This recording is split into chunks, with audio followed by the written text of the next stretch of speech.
Hello, hello, hello. What wonderful piece of technology heritage are we going to look at today?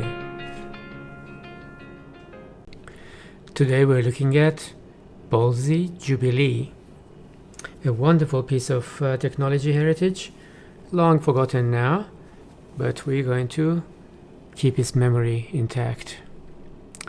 On this occasion, it came in a beautiful real leather case. Why don't they make these cases anymore? Nicely branded by the camera company itself. Instead we get these boring cloth cases, generic and ugly.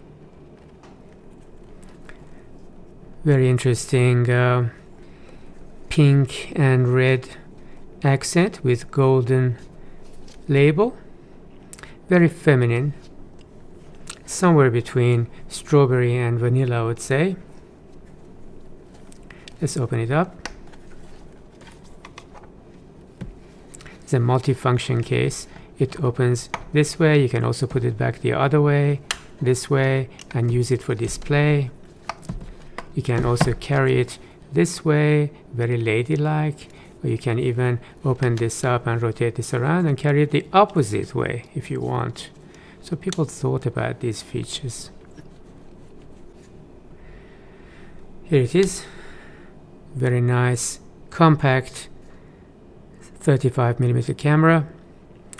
Short in that direction, a little bit fattish in that direction, quite low in height. This is from 1955. Pretty much the same age as a lot of the older Leica cameras, like Leica 3s, but with many different features, which we'll see in a minute.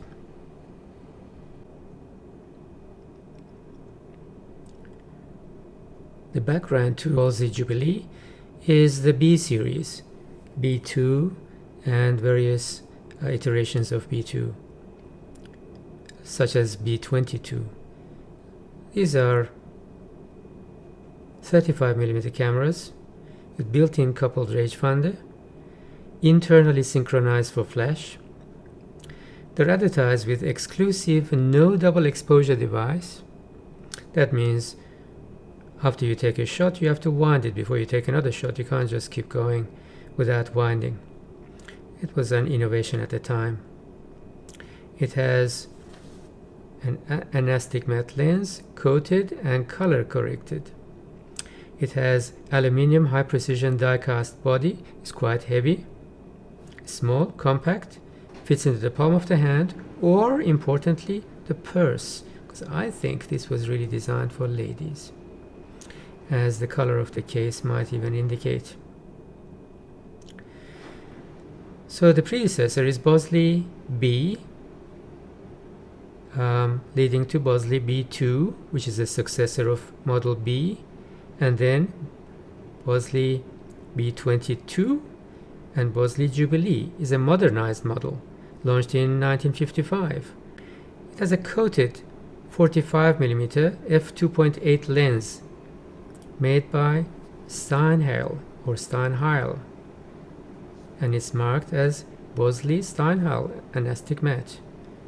And the shutter made by Gauthier, marked Auto Synchro Dust Tight Shutter. This Bolsey Jubilee, as well as B22, had a system of setting the light speed, aperture, and even distance called Spot-O-Matic. It's a complex system, sold as if it's a simplified system, and it was dumped in the next version of Bolsey called Bolsey B3. But it's possible to use this camera in a normal way without using this complicated Spot-O-Matic system. First, let's have a look at the front. There's nothing to adjust on the front. There are no rings or adjustable elements. Very simple. This one didn't come with a cap, and I'm not sure if it even had a cap originally. This is a serrated edge. Would have been a kind of a friction cap, I guess. Let's look at the top. You have the film winding over here, rewinding over there. There's no film rewind button as such.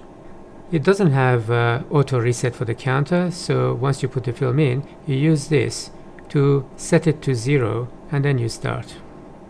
Shutter release is here and it is threaded, so you can use a cable release. On the back you see 2 viewfinders. This is the one used for composing the picture.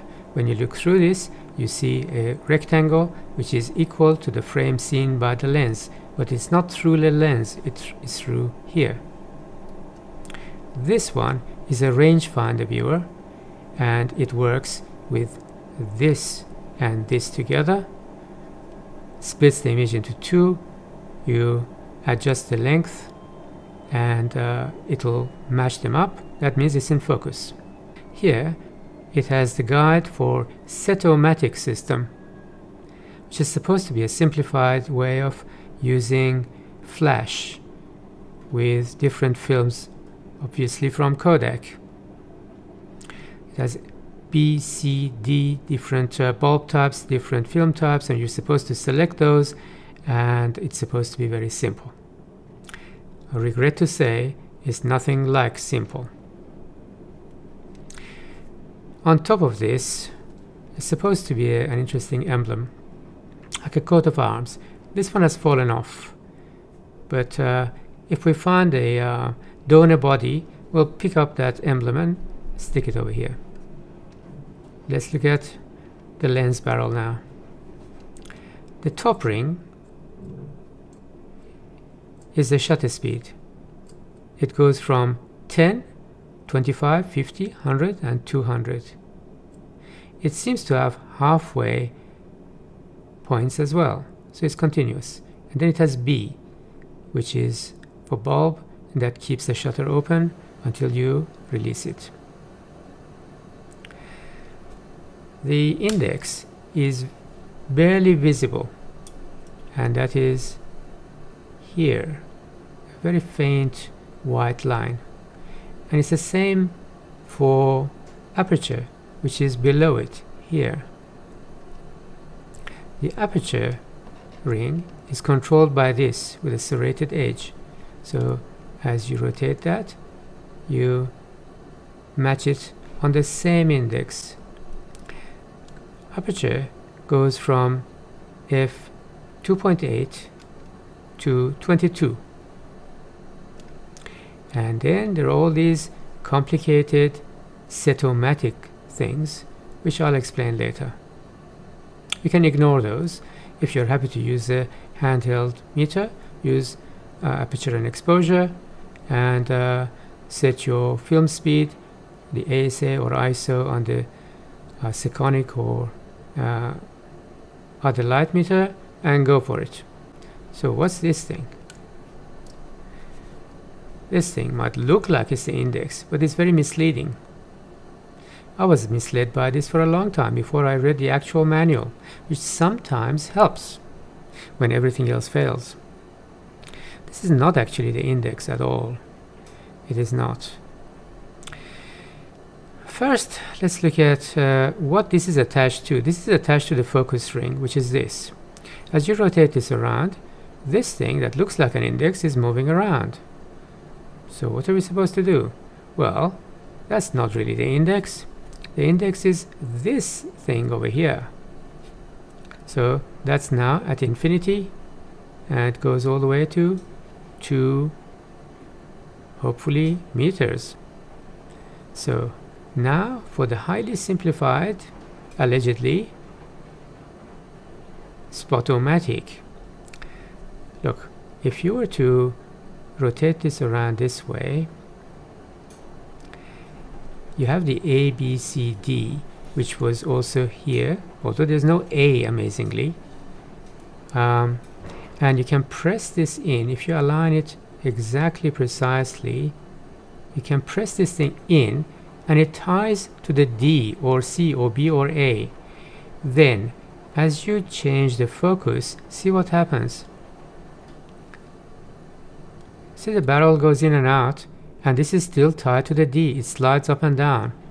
So it's somehow synchronized distance with the aperture, and that is to do with the function of the flash. At what distance, what aperture would be appropriate. This is explained a little more in the manual. So based on these, you set this and then choose your distance based on the rangefinder, and you go. That's supposed to be simple. How does that communicate anything to the flash? No idea. Now for daylight, what do you do? For daylight, what you're supposed to do is to keep going, and you find these things. So small, hard to see. How are you going to see that? Let's have a look. So we have bright sun on the right, then hazy sun, then cloudy and bright, and cloudy and dull. And that's based on sky. Okay. Or you can simply ignore it, as I'm going to, and just use it manually. You pull this back, and it's now released from that synchronization. It can go anywhere you want, and you can set it for whatever distance you want, whatever aperture you want, and so on. Now the other side is another set in red, as if that wasn't enough. There's another set over there. How are you supposed to set those now? No idea. How do you even get there? This doesn't rotate anymore. This doesn't rotate anymore. And this doesn't rotate anymore to get there. Who knows? Okay, so we're going to ignore that and assume that that was a way of innovating desperately against other cameras coming up. Let's look at the bottom. The bottom has a system for opening it up. First, you choose a nail to ruin, this one. Okay. And you try to get behind that. Okay. Then you have to rotate this in the expected direction, left, but many times. It's not quarter turn as you would expect. And the entire back comes out. Then outside in the bright sunny day, what are you going to do with this? Alright, you will find something soft on the ground. Maybe you put it down, or you put it in your pocket and bulging out. Okay, just don't lose it. Film goes in here. The film comes out here, goes over those sprockets, then goes into that slot over there. If you're here interested in these cameras, I don't have to show you the basics. Surely you know that. Film goes there, and as you wind it, it rotates in that direction, opposite direction of the film itself, and you get a bit of tension here. That's good enough. Then you put this back carefully. Try not to slide it up. That's not a slider as such. You put it close to the end, so this pressure plate is already on the film, not damaging the edge of the film, and then you screw it in many times until it's tight. Then you fold it back. Okay, easy. Then you adjust this to get to number 0. Then from there on, you're ready to go. If you like, you can waste 1 or 2 shots to make sure it gets to the unexposed film first. Apparently, you only need to waste 2 shots before you can start immediately. Let's look at the design and aesthetics. From the front, look at this. That's almost maritime, right? It's almost like a yacht, the steering wheel on a yacht. There's some maritime features in it. Now look at the top of it. These are flushed up, so the top is almost flat and very slick for its time. You compare this to one of the early Leicas, Barnack Leicas, and this looks a lot more modern. It's the same age. Okay? It's an indication of things that came later. Also look at this design feature. The way this angles. Quite unusual, right?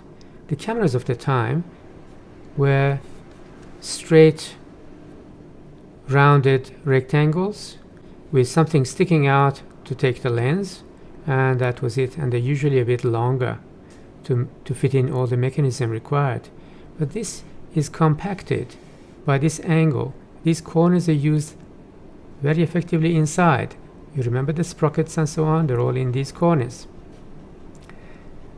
Now these features, not for that purpose, but the visual clues have been used elsewhere.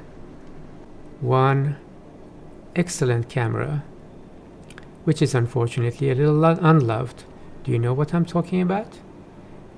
Give me a moment and I'll get it for you. Moments later. Have a look at this. Do you see the similarities? You see the visual clues? It's only the opposite direction. So what camera is this? This is the amazing, beautiful, excellent, but unloved Leica R8. But we love them here at the TechHeritage Museum. We have another video on this one. Look at other visual clues. The way, unlike all the SLRs of the time, the Nikons and Canons and all the rest, this has this smooth top, flat pentaprism. You see the visual clues? I'm not saying that these guys copied that, but you can see some of the similarities, and people researching visual clues can tell that people borrow from each other all the time, and that's good. What else? It's extremely difficult to get a manual for this Bolsey Jubilee, but we have it. Here it is. I'm going to turn the pages slowly so you can take screenshots if you want, or read it on the screen in case you don't have it. Interesting, isn't it? Those cartoon characters, almost like the sitcoms of 1960s and earlier. Alright, the usual things. Various buttons, obviously intended for a happy family. Everything is explained here, and the part that you will never understand is about the Spot-O-Matic thing. Light condition, subject condition on both sides, black and white film and color film. You have to use two different sides for Spot-O-Matic, which is supposed to be simple. This is how you put the film in, which is actually obvious, so that part of the manual is actually clear. Then we have winding the film, setting the film counter, the extra pictures per roll you can take. It actually says 2 to 4 extra pictures. Now, how to take daylight pictures? Perfect daylight pictures in color and black and white automatically with daylight set-o-matic. I think there's a bit of exaggeration in that. There's nothing automatic about it. Nothing at all. It's entirely manual. And then we have this amazing thing, which surely requires a PhD degree to work out. This is about the so-called automatic daylight setting on the set-o-matic. So you have green, red, blue and yellow categories for different types of film: Ektachrome, Kodachrome, Tri-X, Plus X, with ASA ratings from 32 and then goes down to 10 to 16, then goes up to 200, then goes down to 50 to 80. So how are these colors used? They're not used at all. There's nothing colored on the camera. There's nothing colored anywhere. You don't see these colors. So what are they for? No idea. Then you're supposed to decide the subject matter. Is it light, average, or dark? What's the definition of light, average, or dark? Is dark black? Is light like a flashlight? No idea. So light is LT, average is AV, and dark is DK. And then you have the green scale and have a red scale, and this is green and red, although there's nothing green or red on the camera anywhere. And then this is the sky. It's cloudy, cloudy, bright, hazy, sun, bright sun, and so what's that white thing there? Who knows? Types of daylight. Oh, I thought we saw it there. So what's this now? Bright sun, hazy sun, cloudy, bright. Okay. So that applies to both example 1 and example 2. So that means a combination of average subject condition versus bright sun. So now what? Now what? How does that convert to a setting on the camera? No idea. That's why you need a PhD first. Now, 3 easy settings. 3? How come there's 2? 2 or 3? Okay. Shutter speed setting and diaphragm, that's aperture, f-stop setting. Okay, we understand that. Setting by hand is apparently a lot simpler than setting it with Set-O-Matic. 2 steps, not 3 steps. Focusing is easy. Rangefinder, focus, ready to go. And then using a flash gun. You can still get these, but you can't get the bulbs. We have a few though. Anyway, we're going to skip that. You can read this yourself in your own time. Thank you very much. And now we get to this 2 simple steps for flash photography. Wow. Okay, you remember that index thing that slots into A, B, C, D? Although there's no A here at all. What's the A for then? And what's the dash for? And then what's this thing, a D something something something? Okay, forget it. And then there's a table over here as part of this simple step thing. Let me count. 2 simple steps. 1, 2. Oh, they got this right. 6 good tips for taking good pictures, I guess. Very good tips. Avoid fingers in front of the finders or the lens. Very good tip. Use a leather ever-ready case and protect your cameras. Excellent. So we don't need any tips on how to use this Set-O-Matic thing. We just have to, okay, use the case. You'll be good to go. This is about how to unload it. This is how to use the cable release, tripod, and the use of M2 bulbs. You're supposed to get all these Bolsey accessories. On the back, we have the specifications, and you will find the complete Bolsey line coupled with friendly service at nowhere. And this is courtesy of Bolsey Corporation of America, New York.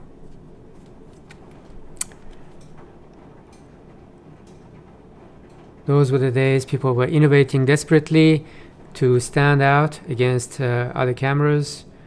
The Kodaks, the Leicas, the Agfas, Voigtlander, and many others. We will see all of those, more than 300 of them, in other videos. All in all, a wonderful piece of technology. At least they were trying to innovate with this Set-O-Matic thing, tying the distance to aperture, trying to set A simplified system over here, nothing electronic in it, and yet it calls itself automatic. Interesting. This was a way to attach something equal to a cold shoe. It's an accessory that slots in. That's all we have for you today. If you like this video, please subscribe and press the notification button. If you're super impressed with these series of videos, consider donating to TechHeritage. No, not money. We don't need money. What we need is this kind of thing. So your task is go down to the basement, find that dusty drawer beneath that desk from 1960s. It's a bottom drawer. Pull it out. There's a set of old pictures in there. Lift them up, and underneath those there's a couple of cameras collecting dust. They probably won't work. Maybe you'll find some old mobile phones as well, a couple of Nokias from 1980s. Pick those up, send us a message through the comments here. We'll organize for shipment. When they come here, we'll restore them to fully functional state. We'll do a video like this in your name, and we'll thank you for it. Save them this way. Otherwise, what are you going to do? One day you're going to move house and say, what's all this rubbish? You'll throw them into the garbage, right? Well, let us preserve them for the next generation. This Bolsey is going to last, I would say, another 100 years. There's nothing that can break here, right? What's there to break? Is your iPhone going to work another 100 years from now? Can you do anything with it? Not likely, but this will still work.